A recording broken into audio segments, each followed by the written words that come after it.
Alright, 1999 Suburban. Chevy, GMC, whatever you want to call it. Blinker problem. Alright, here, hold this for a minute so I can show them how this actually works.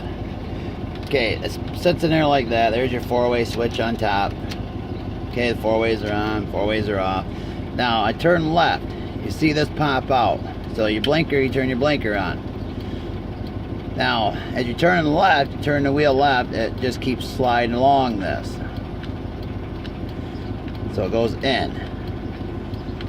Okay, now you done made your left turn, now you turn back to the right, it pushes this, click up, it turns it off. Same thing on the right. As you're turning right, the wheel's coming along, round, smoothly going. But now you're done with your right turn, now as you come back left, that little tab sticks out. That's what turns your blinker on and off. And what it does when it comes around, it's hitting this blue.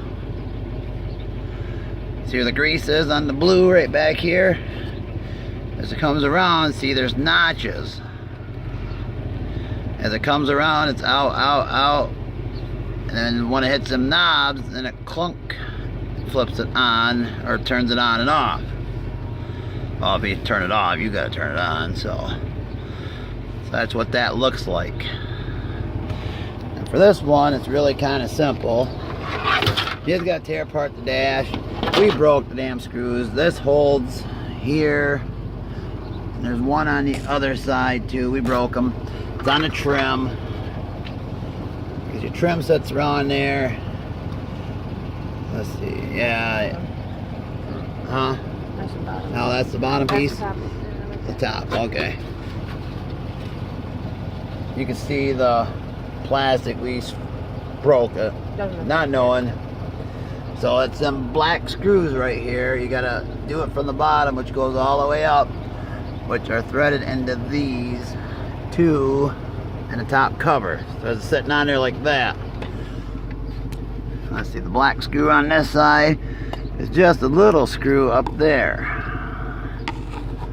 So I didn't have the right tool anyways, so alright, so the blinker, when we bought it, I think this all come with a new wiring, didn't it? Yep. And some of the wiring we had to use still or whatever, but it just plugs in down here. There's a black plug where it's got two big sets of straight wires that plug in. There's a screw in the middle and there's a blue chunk of plastic you got to pull out. So that's what a multi-functioning switch they call it. My tail lights weren't working right and the blinkers weren't working right. As soon as I put this in, it started working, but I must have not did something right because it wasn't turning off when I turned the left turn. The right turn was fine. That's why we're redoing it. But when you put it back in, all there is, there's a bolt hole here and there's a bolt hole up here on top. These were Torx 25s. This one is easy peasy to do, but I'm gonna give you some advice. Make sure everything works. But I'm gonna set this down a minute. We didn't check everything. We put the dash and everything all back together just to find out that our left turn, oh come on,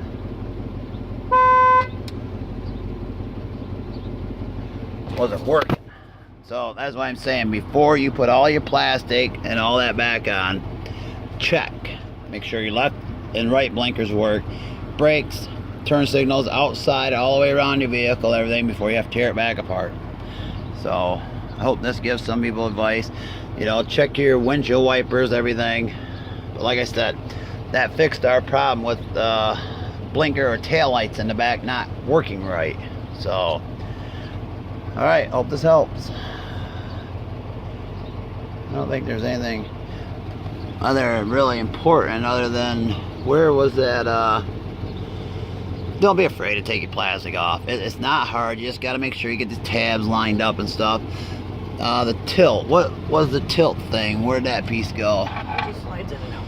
Right. Okay, yeah. It ain't nothing. And you can tilt it and that. So, most of the time, the ignition thing has to come out before you get your plastic off the top. So, you just pop that off with a screwdriver. And when you do it, then you put your plastic back on. You just got to kind of pull it out so it slides over and push it back over. We got everything tore apart because we just putting in a brake box. So that's why we had the bottom off. The hardest part was finding the wire up in there for the pot, or for the tail light. It ended up being a white wire. Sorry, I got a cold. But we found a clump of wires. I don't know if you can see it, but there was a plug-in right here, and it was a white wire on the left bottom. There's two browns, purple, and a green in there, and an orange it looks like.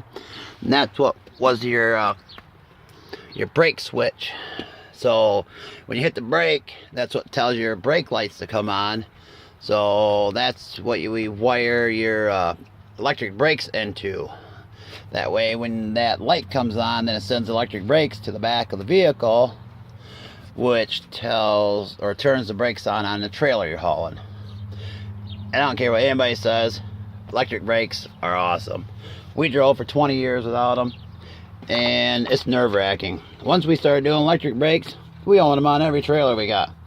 Who cares? They're like 50 bucks a side, so 100 bucks an axle to put electric brakes on. Do it. It'll make your life so much easier driving. If you got any kind of driving time or do it all the time, electric brakes rock.